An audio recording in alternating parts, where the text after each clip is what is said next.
Good evening दोस्तों, आज हम विशेष टॉपिक की चर्चा करेंगे अर्धसूत्री विभाजन। इससे पहले हम समसूत्री असूत्री विभाजन पर चर्चा कर चुके हैं और ये भी टॉपिक है आप परीक्षाओं की दृष्टि से बहुत ही महत्वपूर्ण टॉपिक है। इसे हम मियोसिस के नाम से भी जानते हैं और माइटोटिक के नाम से भी जानते हैं और इसे हम अर्धसूत्री विभाजन कहते हैं या सेल डिवीजन का थर्ड पार्ट है।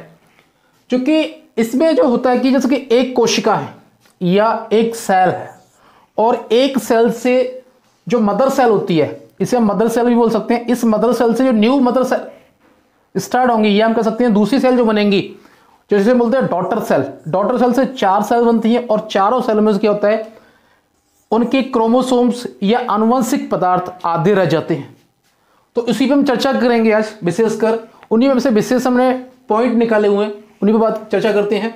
तो मियोसिस जो प्रक्रिया है या मियोसिस जो सेल डिवीजन होता है, उसमें अगुणित जनक कोशिका होती है, वो गुणित होती है, द्विगुणित होती है जनक कोशिका, और जो से नई सेल बनती है इन्हें बोलते हैं हिप्लॉइड या अगुणित बनती हैं। जैसे कि मियोसिस में डिप्लॉइड या द्विगुणित कहते हैं, जिसे हम 2n से दर्शाते हैं। इसमें क्या होता है कि एक सेल से 4 अगुणित कोशिकाएं या हम कह सकते हैं 4 डॉटर सेल जाके बनती हैं, जिन्हें हम हिप्लॉइड कहते हैं और n से दर्शाते हैं, स्मॉल n से हम दर्शाएंगे।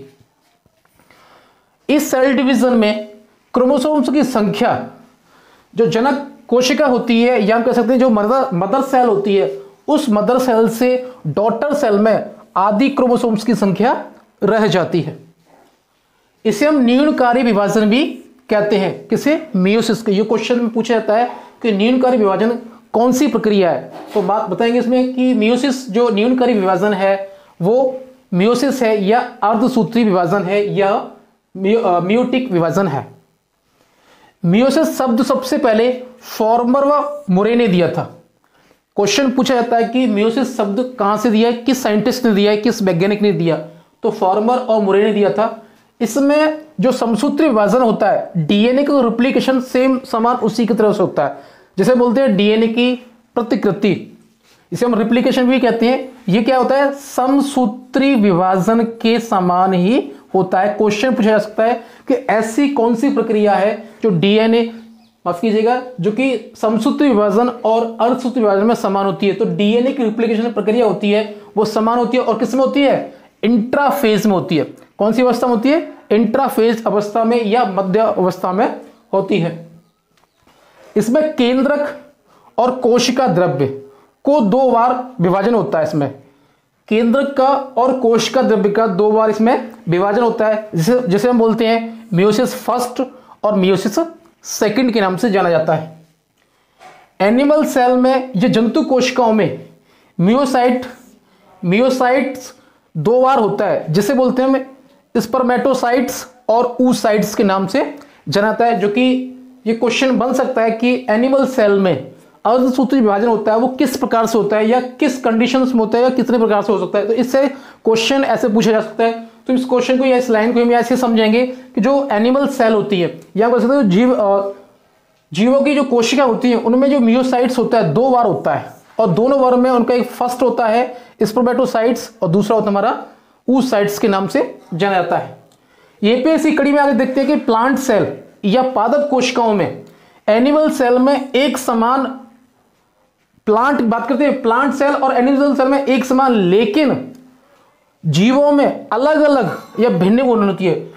इसका कहने का मतलब ये है, ये पॉइंट ये बोल रहा है कि अगर एनिमल में अर्धसूत्री विभाजन क्या होगा, एक समान होगा, लेकिन जो अलग अलग जीव होंगे, अलग अलग डिफरेंट एनिमल्स होंगे, उनमें अर्धसूत्री विभाजन की प्रक्रिया अलग अलग ही पाई जाएगी।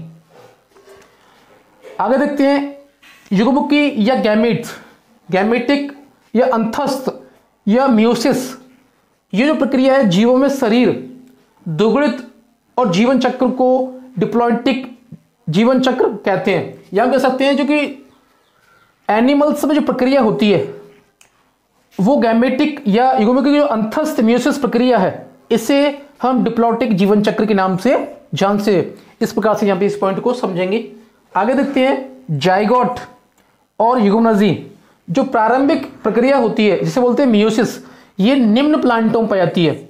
निम्न प्लांटों में होती है कौन सी, जाइगोटिक या युग्मनजी प्रारंभिक मियोसिस प्रक्रिया करते हैं। जो निम्न प्लांट होते हैं कौन कौन से होते हैं? थैलोफाइटा के सदस्य। थैलोफाइटा के सदस्य किस में आते हैं?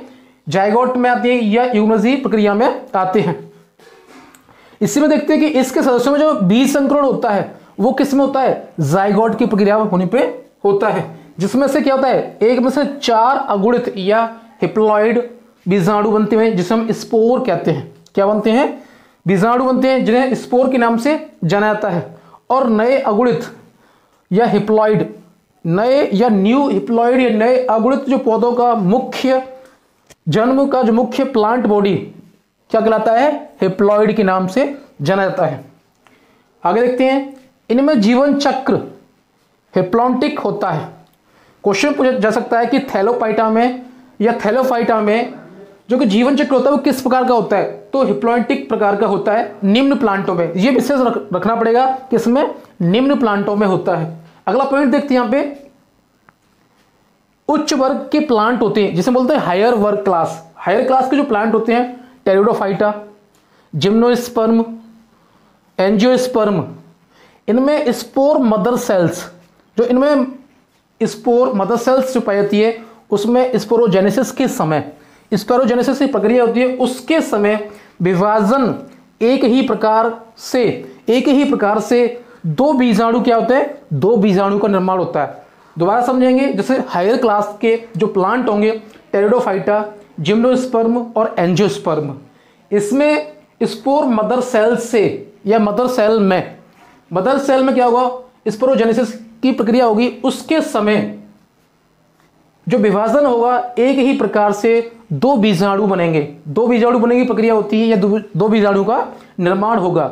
इसको हम या इसके जीवन चक्र को डिप्लोहेटिक के नाम से जान सकते हैं या जाना जाता है। ये कई बार क्वेश्चन में पूछा जाता है और इस प्रकार से आगे भी क्वेश्चन बन सकते हैं। इसे हम बहुकोशिकीय भी कहते हैं। बहुकोशिकीय मतलब क्या है कि जो एंजियोस्पर्म, टेरिडोफाइटा या जिम्नोस्पर्म के जो प्लांट होते हैं बहुकोशिकीयों में प्लांटों में पाए जाते हैं। तो इस प्रकार से हमने यहाँ पे बहुत सारे पॉइंटों की चर्चा की जिसे हम मेयोसिस कहते हैं। आगे जो मेयोसिस में जो पॉइंट है हम उन्हें डायग्राम के अकॉर्डिंग समझाएंगे, डायग्राम बना के समझाएंगे। अगर वीडियो अच्छी लगती है तो लाइक करें, ज़्यादा से ज़्यादा शेयर करें दोस्तों के साथ में, चैनल को सब्सक्राइब करें, बेल आइकन को प्रेस करें, जिससे कि जब भी वीडियो डालती है आपको मिलती रहेंगी। जय हिंद दोस्तों।